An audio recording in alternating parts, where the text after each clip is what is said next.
This episode is sponsored by David Davies of Sun Life Financial. For all your financial advice needs, call David at 519-660-6798 or email david.davies@sunlife.com.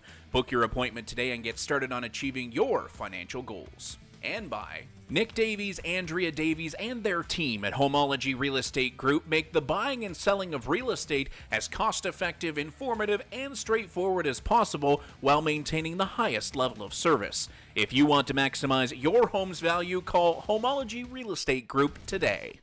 Alrighty, Peter, a half dozen so far, so we're up to our 6th episode, and we're still having fun, and you haven't decided to say that's enough of you. I've had enough of you already. What are you doing? No. I like these. I like chit-chatting with you. You bring the youthful enthusiasm to this show. You wait a second. You were just joking about the fact that my hair's turning grayer. Well, it is. When you and I worked together on another network, and you didn't have the gray. It was maybe down here, but then periodically it just starts getting a little. Yeah, well, that's with me. My hair starts getting a little thinner. Let's put it that way. We're kind of we're a little bit into some hockey now. I know I ask you this. I feel like I ask you every time. Is it starting to be a little bit more okay, or is it still strange that we're in that kind of 10-15 games? It feels like the Leafs play the Senators every 3 days. Well, I like that. I like that very much. I like our Canadian division. As a matter of fact, for a long time, when I was on radio and television, I used to say, why not our own league? We can easily have our own league. Quebec City would be the 8th team, no question of it, with that beautiful arena they have there. And Hamilton Place, I think they call it now, is big enough. It was built for an NHL team. I know the guy that tried to get it there, and he didn't. But it's still got some NHL possibilities, and maybe someone out east with a whole lot of money can build an arena there in Halifax. There's 10 teams. We still haven't seen any, movement towards the OHL getting to action. No, they say they're hopeful. A lot of that kind of narrative. The WHL is going to start up here at the latter half of the month with some of their Canadian portions. The American contingent is going to have their own division, so it'll be interesting to see if the OHL decides to follow. Obviously, a little bit different when there's only 3 teams in the OHL American contingent, but at the same point, and one thing I wanted to ask you on, because I saw this come up on social media a few days ago, was that and some teams have done this, the Red Deer Rebels are going to, instead of having billets and sending their players out to live with, host community families as we've got used to, they're going to house the players in the arena. In the arena. So I don't know if you saw it back at the start of the baseball season last summer, instead of putting the players in the clubhouse for the Boston Red Sox, they actually spread all their players out into their luxury suites around Fenway Park. So they put two up to, I think, between 2 and 3 guys in each luxury suite as kind of their, more so the locker room, come in, take your gear, get set up. The Red Deer Rebels are going to house the players, and they've set up beds, TVs, side tables, basically a mini apartment in all of their suites inside the arena. So that's a different approach, isn't it? I know you've seen a few ways of keeping players around, but this one's a little different. Yeah, it is different. I've never heard of that. I didn't hear the Boston story either, the Red Sox. But, if we're all caught up by this pandemic, every facet of life is changing because of it. Why not give it a try anyway? That's all you can do. Well, the players are going to, you sleep in the luxury suites. I understand they're going to obviously workout facilities and everything else in one location. They'll still do road games, get on the bus and away you go. But it'll be interesting to see what the narrative is like from the players from that perspective too, because whether they're going to like the fact that they're living in the arena. We have known a few players over the years where I'm sure you more than I have heard of those people that say, we're pretty sure he lives here. Now they literally will. Yeah, but who's going to do the cooking for him? Chef in-house. In-house. They will have their food delivered to them, everything basically. inside the building. 3 meals a day. It's it's running into a little expense. Yeah, that's I think it's a fun little story, and I'll be interesting to see how once we get to the latter half of the month here, when the WHL's Canadian contingent at least gets kicked up, to see what we get out of that. So that's very interesting. That is interesting. And I have a feeling our guest today will probably have a thought or two on what exactly that situation will be like, because I know, you and I, we love our junior hockey. People have said to me over the years, especially when we did a post-game show after the Knights games, they'd say, you must be a really big Knights fan. And I'm like, I take a line from Jeff Merrick from 31 Thoughts on Sportsnet. He said to me, he goes, as I got further and further in my career, I became less of a fan of teams and more of a fan of players and people. And it goes in the stories they tell. Our guest today is definitely one of those folks. I think for me, early on in my career, was one of those just people that I really enjoyed. So it's going to be a lot of fun today. It sure is. Let's get on with it. Ladies and gentlemen, Brett Welychka joining us all the way from Denmark. Well, Welly, how are you, bud? Yeah, I'm good. Thanks, guys. Appreciate you guys having me on. This is my second year now, and second season in Denmark. Okay. And I've loved the European experience. I've grown, I think, a lot as a player. Obviously my third year now in pro. You learn a lot. And with the European culture and the way that they play the game, it's definitely a lot different, but I think I've adjusted to it now, and it's a ton of fun too, and it's a lot of people think that coming over to Europe and is a vacation for hockey, but it's those are the ones that if you're a player especially, you get a quick rude awakening, because it's our league is it's fast, and I'm just happy to be playing, especially right now with COVID and everything going on. There's a lot of guys without jobs, and as a professional, you just try to go contract by contract, and fortunate enough to be living my dream playing hockey, and being over in Europe and in such a nice country too. How popular is the game over there, Brett? You know what, Pete? It's definitely lower on the totem pole. Number one here is handball. So they have the sport handball is huge in Europe, Scandinavian especially. So Scandinavian, Sweden, Norway, Denmark, and Finland. Yeah. So it's huge. That's the number one sport. And then you have football or soccer. And then I would say it'd be hockey after that. And you know what? Hockey's growing tremendously here. It is such a fast and up and coming sport in the last, I would say, they always talk in the last 15-20 years, but within the last even 5 years, it's even bigger, and our league especially too has gotten to the point now where we're getting NHL loans, American League players, and especially during these times, we had a few NHL guys come over, and a lot of guys that are pretty good in the American League come over, and then top East Coast guys. So it's a good league, and guys, and we get a good amount of fans on every team, and there's only 9 teams in our league, so it's fans appreciate the hockey over here, that's for sure. Are the kids playing it? Are they taking to it? Yeah, yes, for sure. The kids are, they have a pretty good program here. The one thing that I like about Denmark is, there's always ice open. There's always ice available. It seems like we go to our rink, and there's a rink number 2, and it's not as much. I don't think it's as expensive here.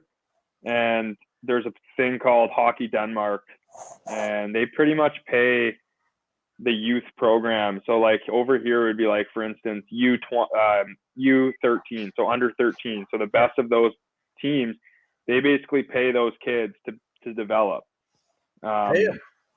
Yeah, they pay for their they pay for their ice. And, I'm not sure about equipment and what that and stuff like that, but they do a really good job in trying to get as many kids as they can play, to try to get as many kids to play the game. Yeah. And I think it's growing. I think I'm always seeing kids around the ice and around the rink and whatnot, and so that's good to see. No, obviously, you mentioned 2 years into playing in Denmark, kind of thing. Talk about that decision to kind of go from, you had a couple years in the AHL, a little bit of ECHL time. What was this just kind of a opportunity presented itself kind of thing to go over and try it out? Because I know we've seen a lot of guys from the area, go over and just kind of, and it seems like a lot of the times I've heard guys just say, I heard some good things, so I figured I didn't want to miss out on an opportunity for an experience kind of thing. Yeah, no, for sure. I think for me, after 3 years of school, I think it really opened up my eyes to, a bigger, just life in general. Kudos to the Hunters and the London Knights organization. They teach you to be pros. And the good thing about that is, in your mind, when you're 16 or 20, in between those years, whatever it is, you have one goal on your mind, that's to play in the National Hockey League.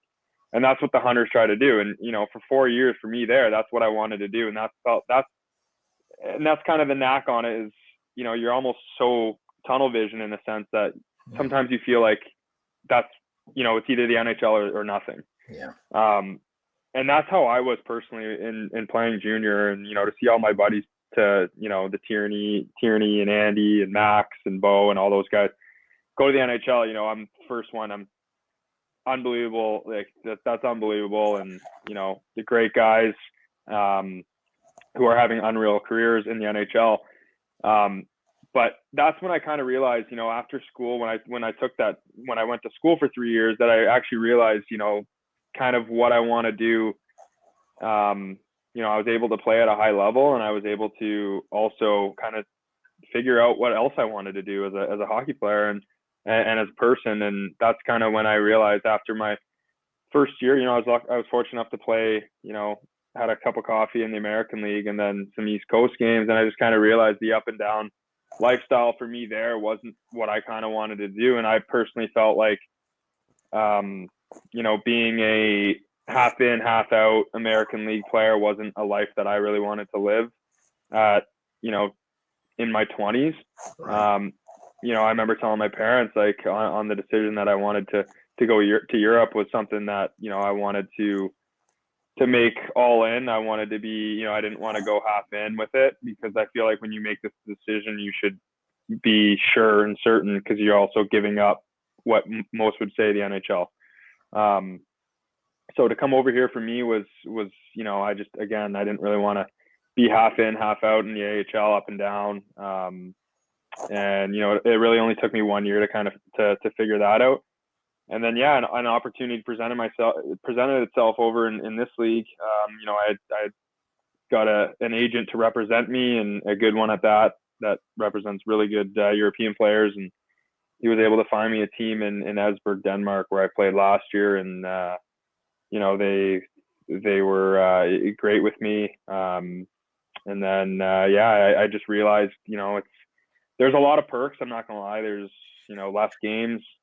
It's a little less taxing on your body. That's for sure. Mm-hmm. So if you want than Rockford. Yeah. I mean, if you want to look at, honestly, like, if you want to look at like longevity in a career, the smart way, if you're not playing in the NHL or you're not an established AHL player, I think a lot of players would agree with me that Europe would be the smartest route. I have a good friend who played in Finland, and he was of the same attitude as you. He loved it in Finland, and he played with Teemu Selanne, as a matter of fact. Yeah. I said to him once, how long did it take you to realize that Teemu Selanne was going to be an excellent NHL player? He said about 2 shifts. He said, I figured that out quickly, and he was right on the money. But how is life in Denmark, everyday living? Yeah, I mean, that's the other thing that, why guys come over here is because you get to experience, like I talked about the perks. Like, for instance, we have 2 double IHF breaks a year.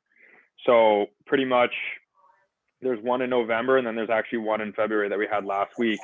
So every team, so this was the first year because of COVID that teams didn't do it, but every team in the double IHF break, every country basically sends their national team guys, other than the ones that are in North America.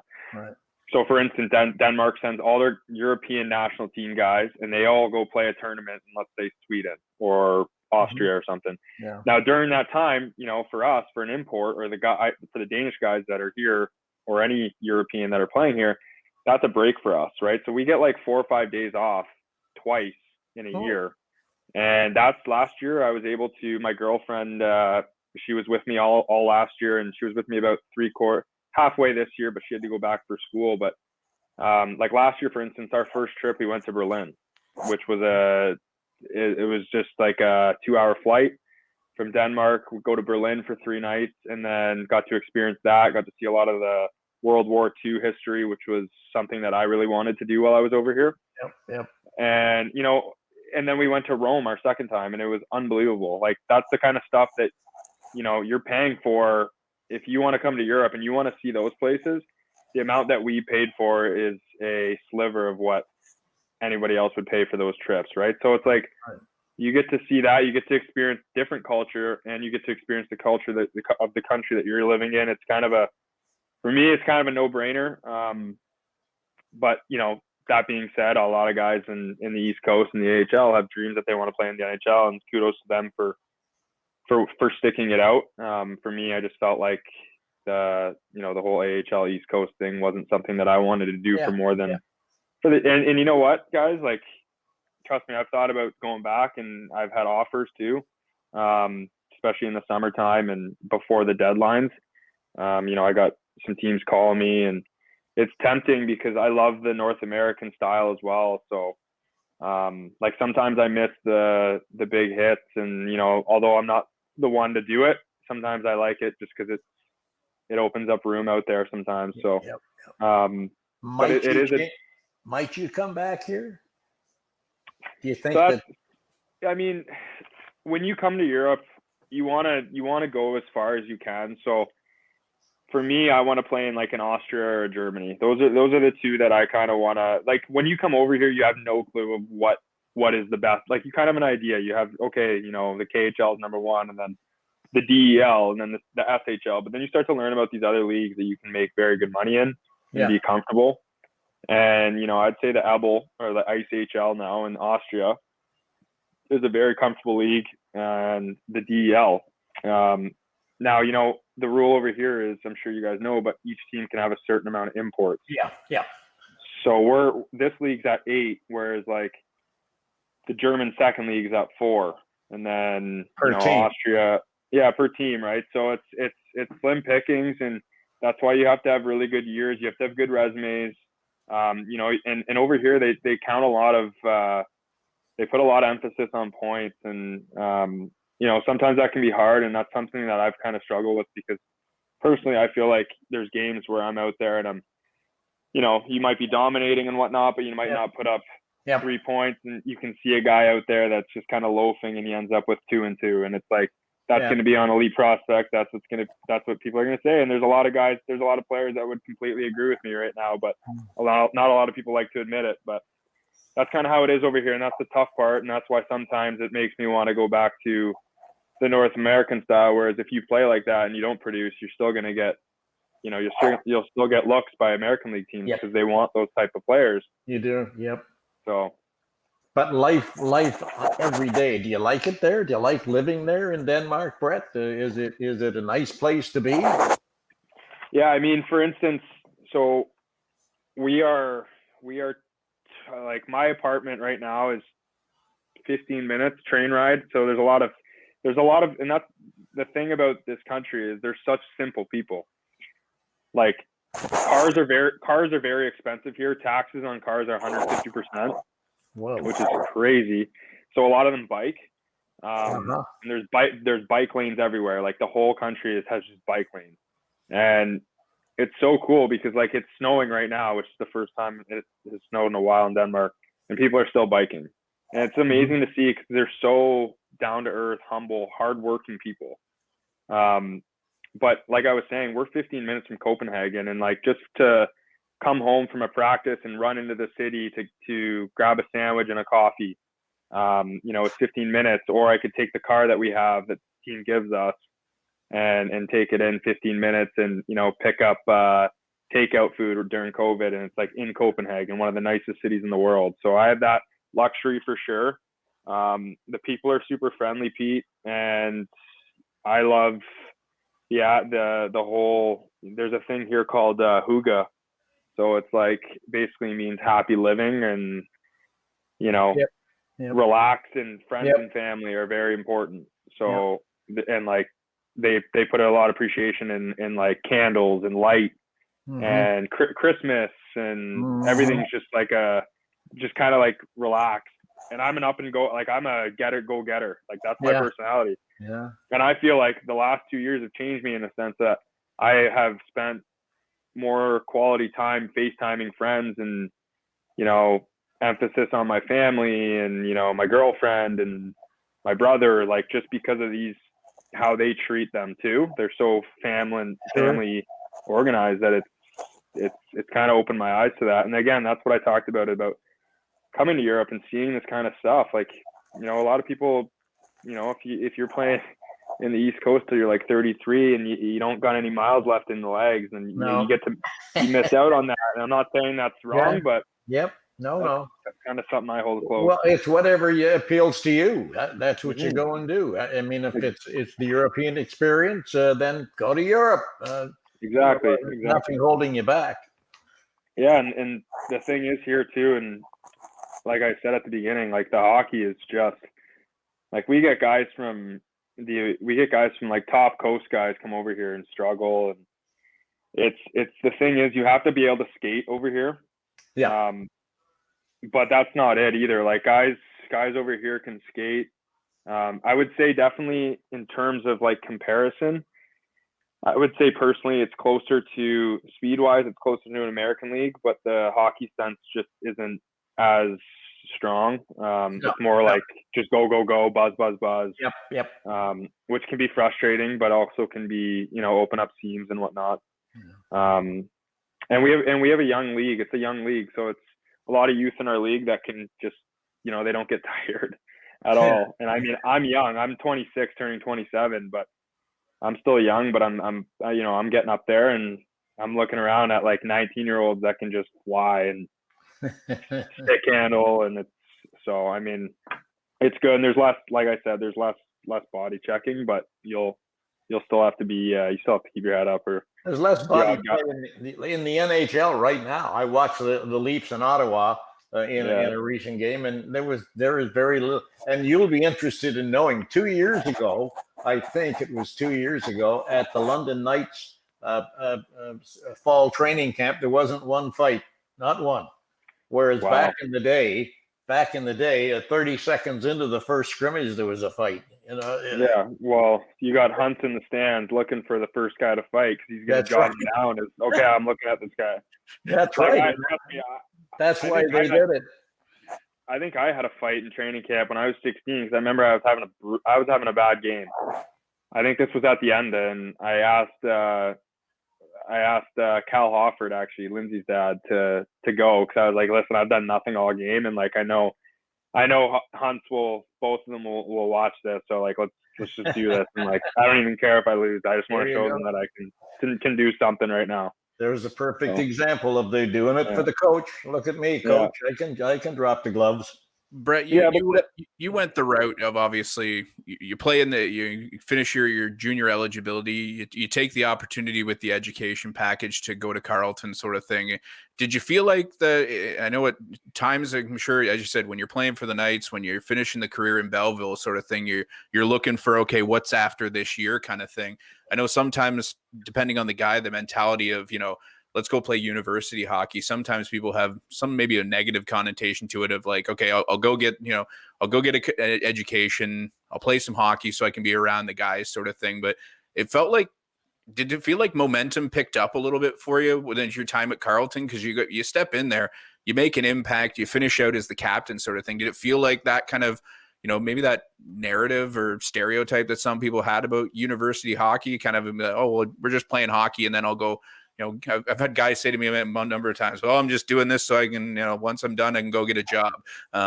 It felt like momentum picked up for you when you were at Carleton.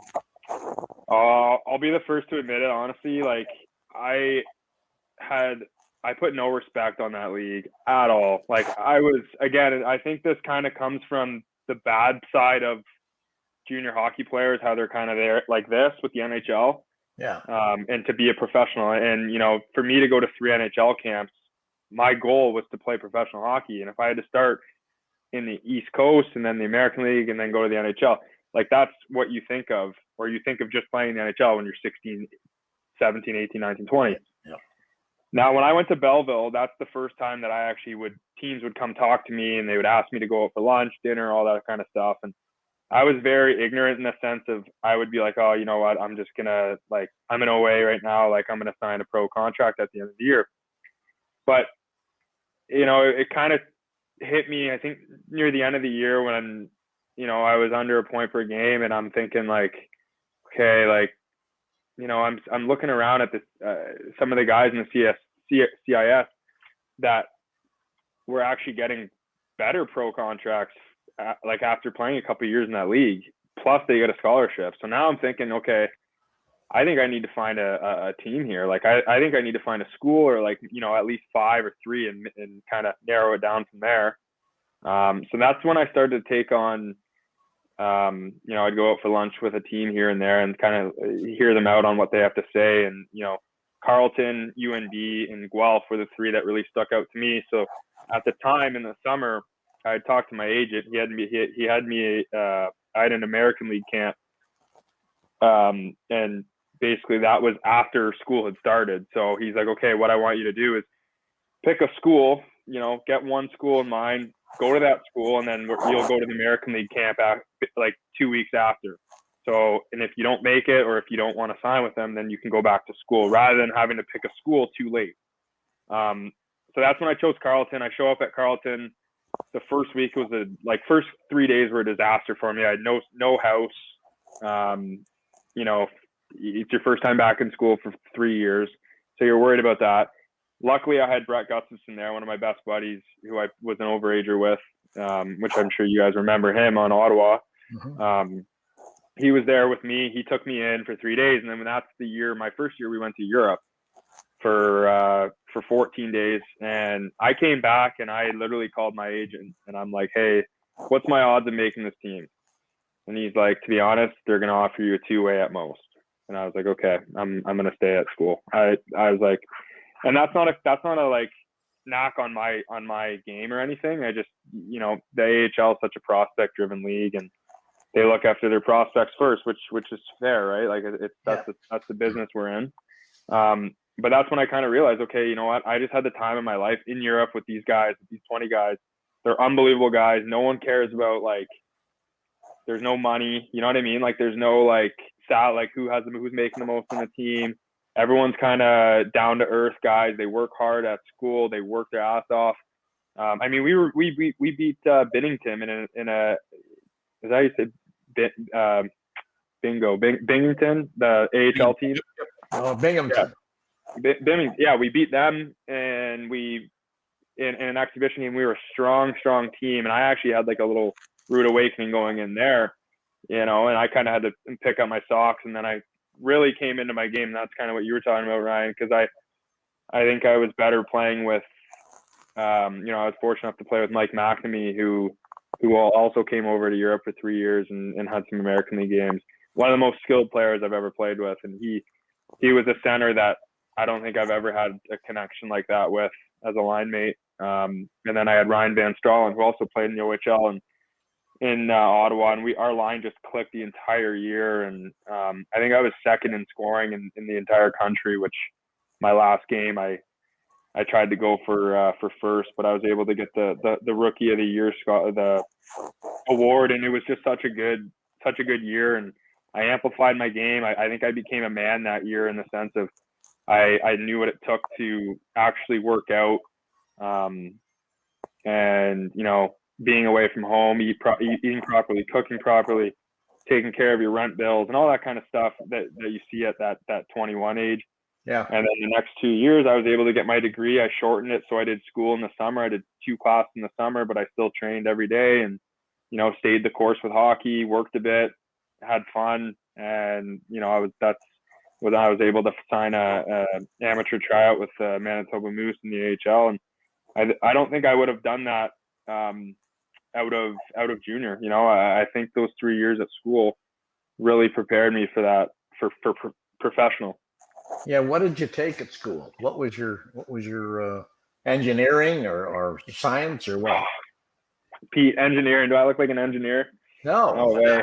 How do I know? Yeah, you look fine to me. I took psychology as my focus. Oh. So Bachelor of Arts with focus in psychology. Oh. But the cool thing about school is like you would be able to take like any course you want as an elective.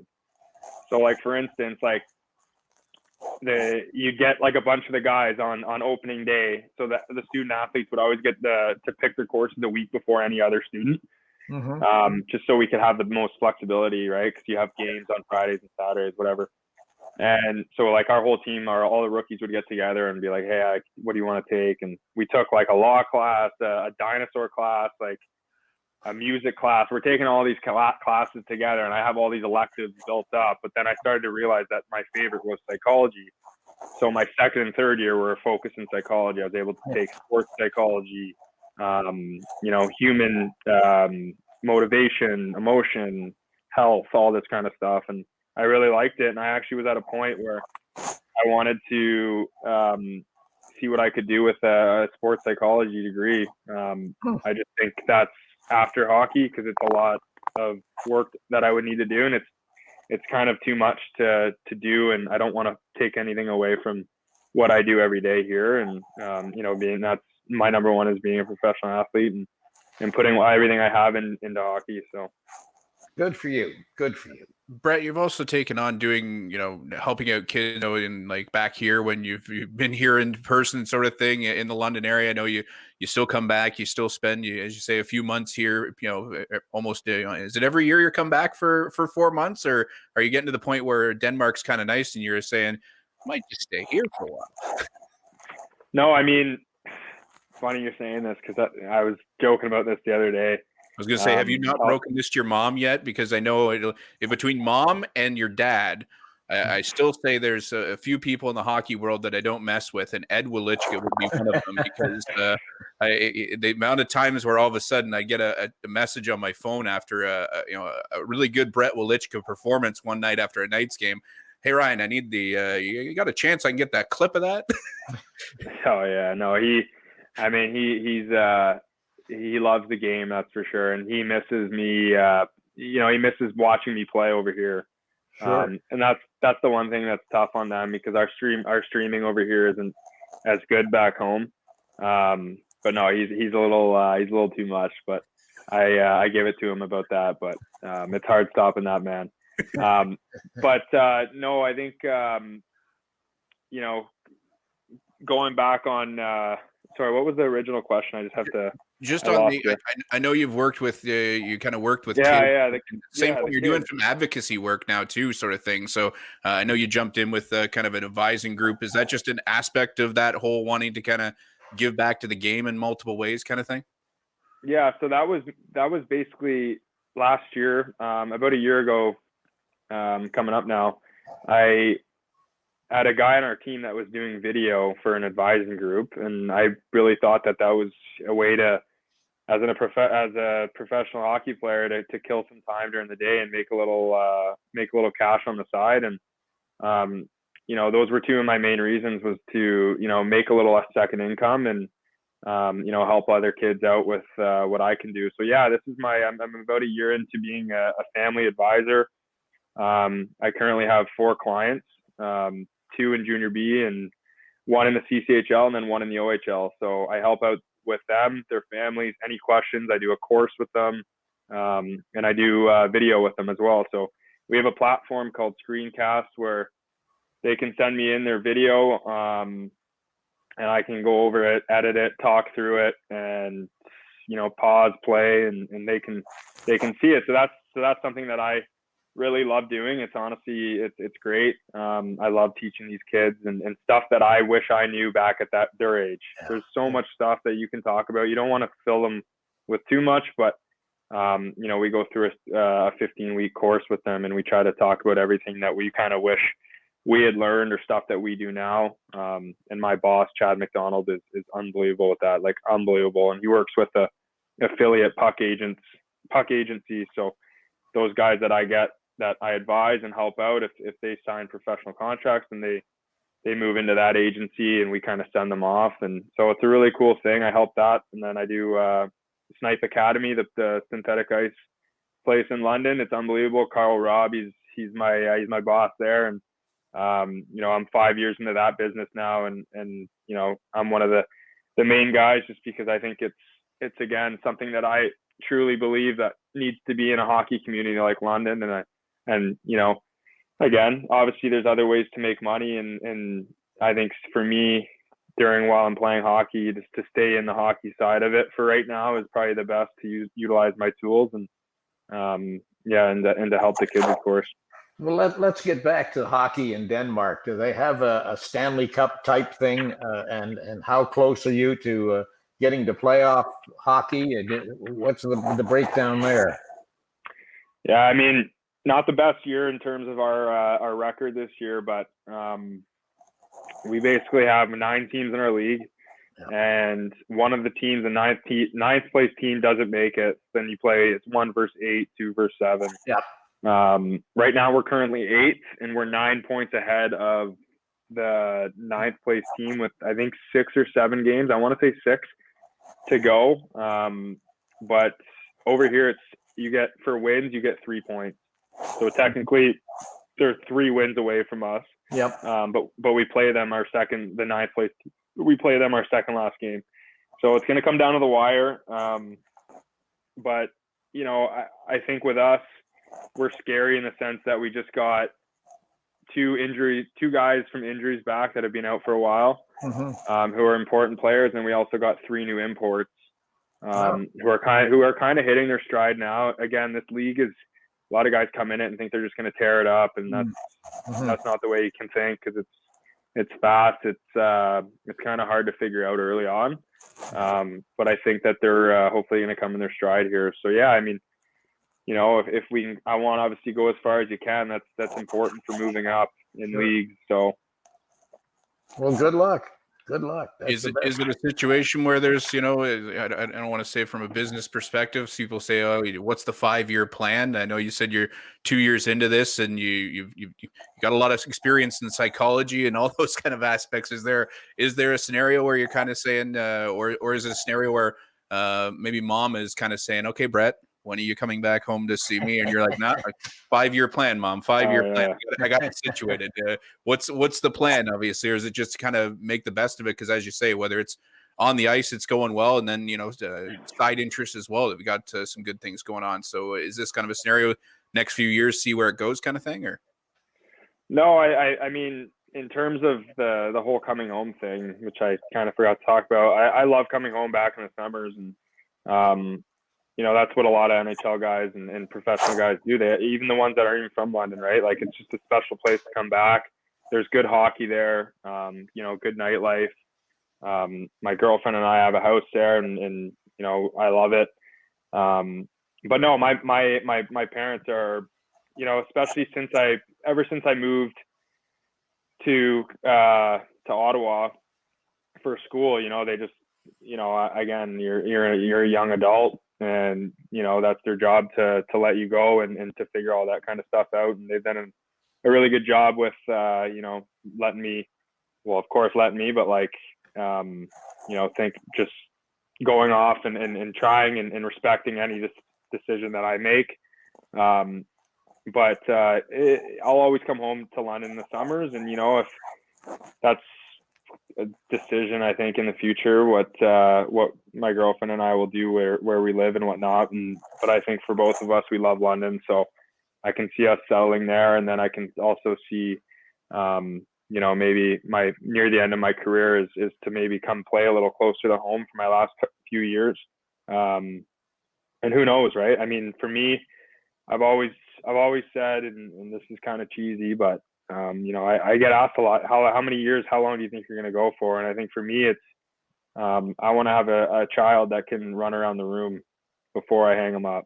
So whenever that time is, I'm not saying it's coming soon, but that's in the next 10 years, I think that's well, you're 20, 26? Yeah, 26, turning 27. So I mean, there's definitely you got a birthday coming up, haven't you? Yeah, March 3rd. Yeah, it's coming up, but there's definitely a little brief plan in there for my career and the timing wise. But like I said, to have like a 2-year-old buzzing around the room with the guys playing mini six is just something that I've always wanted to do. And I think it's so special to see all these players that have their kids there and seeing them in warm up. You sound as though you're having fun, Brett. And a lot of guys have told me that when there's no more fun in the game, that's when it's time to quit. And that's when they have to quit. Yeah, when you're not having fun. But as long as you're having fun, go for it. 100%. And you nailed it on the head there. Like, that's the other thing I wanted to say. Like, for me, there's times, and for every player, there's going to be times in the season that you're not having fun. Like, that's inevitable. That's one thing that I had to learn. Like, my first pro year, I felt like majority of the time I wasn't happy. But I looked back in the summer and I was like, okay, this is because I felt like I was doing better than other guys, but I was still finding a way to get sent down or finding the way to play on the fourth. And that's when I kind of stood back and was like, okay, well, this is it's a prospect driven league, and your shot isn't really going to be as big as those guys. And that's the reality of it. So that's why I kind of wanted to come over here. And since I've been over here, I haven't been doing unbelievable, but I've been playing really well. And I think I've gotten a lot better in a ton of areas of my game. And I'm having fun. Like, I literally looked at my buddy, one of my best friends on this team, like last week, and we were skating in the morning, and then we had another night skate, like double day. And it was the second skate in February, like, of the day. And I was like, man, like, I think I love this game, man. Like, there's just times that it kind of hits you, and there's times where, trust me, like I said, there's times where you hate it. But until you don't have fun, then that's when you really need to say, okay, maybe this is, I've given it all, and this is something that I need to walk away from and do it now, so it doesn't get worse on the mental health or anything. So right. How good has the Danish gotten? Because I know you were pretty good at the gift of gab when you're out on the ice there. I remember some pretty good Welychka chirps when you're out on the ice. Did it take a little time to get the Danish going, so at least the other guys could know what you're yelling at them, or are you still just having some fun just throwing chirps anyway? I mean, my Danish isn't great. Like, for being here for 2 years, I definitely should have it. Should be better. But I mean, if you want to look up one of the hardest languages in the world, you'll see Denmark, like, top 5. Oh, really? I'm still trying to figure out how to say the name of the team. I know it's the Mighty Bulls, but I'm just leaving the name of the. Yeah. So our team name. So they don't. There's an O. There's a slash with the O with a slash in it. Yeah, I can call it O. It's O. So how you pronounce our name is Lolo.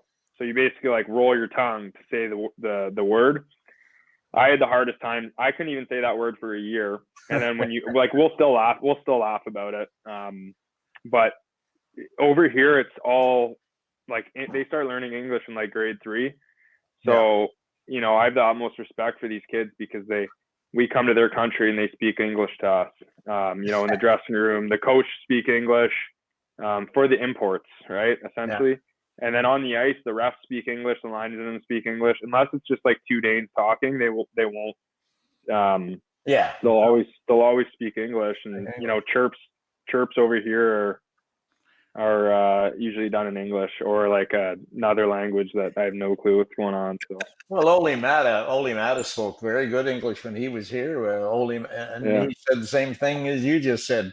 Take it when they're kids in school. When he was about grade 3, he started, and he was from Finland, and he said the same thing, that they start real young, and then, of course, English is the business language of the world. And, it's universal for sure. Good to know. It almost seems weird not to know, like for countries not to know, and that's almost like, and that's kind of what it's almost embarrassing sometimes going around in Europe, especially. You see like these guys like on my team, some of them are talking German. They know Russian, Latvian, Danish, Swedish, and I know English. That's it, and maybe a little. They're so close, and our biggest trading partner and neighbor, they do the same. They speak the same language, English. Yeah. So it makes sense for sure. I wish I hung onto my French more, because we have 3 French guys on our team. That's a language I wish I knew more. But I worked with a guy once from Holland. He spoke 5 languages and just spit them out. He spoke English. He spoke his own dialect of Dutch. He spoke Orthodox Dutch, German, and French. And just wow. But he had to, because they're so close. Yeah. But over here, as I say, the Americans speak the same language as we do. Yeah. And, over there, you don't. You have to get along with people. Exactly. Yeah. I'd be remiss if I didn't give you a chance to your attire. We know full well, if anybody follows you on social channels, if they don't know Be Clutch in the area, they're not paying attention, because this is your brother's clothing line. You sport it very proudly, even at all times. Good advertiser, because he knows full well, wait a second, I'm doing a show, it's going on the internet, I'm going to make sure I wear some attire, sort of thing. I got to be able to give you a chance to plug, even though it's your brother, and I know you guys, it's a brother thing, you butt heads periodically as kids, but I know you guys are pretty tight. You spend a lot of time in the summer. Just kind of a plug for your brother and his kind of endeavor, because this has been growing for a while. Yeah, no, yeah, thanks for that. I mean, I always love talking about my brother's clothing line, and he's on to, I think I want to say year 5 or year 6 coming up, and he's done a heck of a job with it, starting from scratch, coming out of school, and doing something completely different of what he did in school. And he's so smart, and so the ideas he comes up with is just crazy, and he's always on to something new, and he's done a really good job as a self-proprietor. He's the only one in the business. Like you said, I try to help him out as much as I can. What's the name? What's the name of the company? Be Clutch. Be Clutch. Be Clutch. Yes. That's his clothing line. Yeah. Okay. Yes. Yeah. So hats, shirts, long sleeves, short sleeves, shorts, socks. Hats are the big ones, toques, all that kind of stuff. Yeah, good. Good. I can even throw out a promo code. Welly20. Yeah, Welly20 at checkout. So WELLY 20 for 20% off. So he's even got you marketing for him. Look at that. I thought you were just being the model of good attire. I gotta help him out. He gives me free clothes, right? So I gotta help him out. Give him a little plug. That's great. Yeah. And before we let you go, I've got to give you a chance to maybe take a shot at few. You mentioned a few of those guys that you played with back in the London days. The Bows, the Max, the Andys. Those guys. Are you still? How closely are you keeping an eye on those guys this year? Obviously, with a differentiating version of a season for them, but a lot of conversation between the groups still, I'm assuming, because I know a lot of the times when guys say even if you're separated after your junior time, you're always connected one way or the other. Yeah, no, we definitely keep in touch.